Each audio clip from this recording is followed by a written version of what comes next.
Hello everybody. Today I will show you how to turn off Windows Defender in Windows 11. So let's start.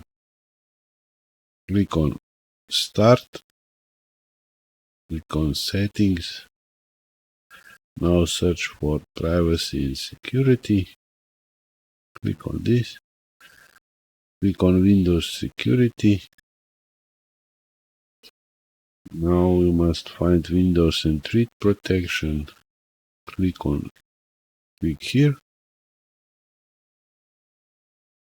Now click on Manage Settings under Virus and Threat Protection Settings. Click on Manage Settings.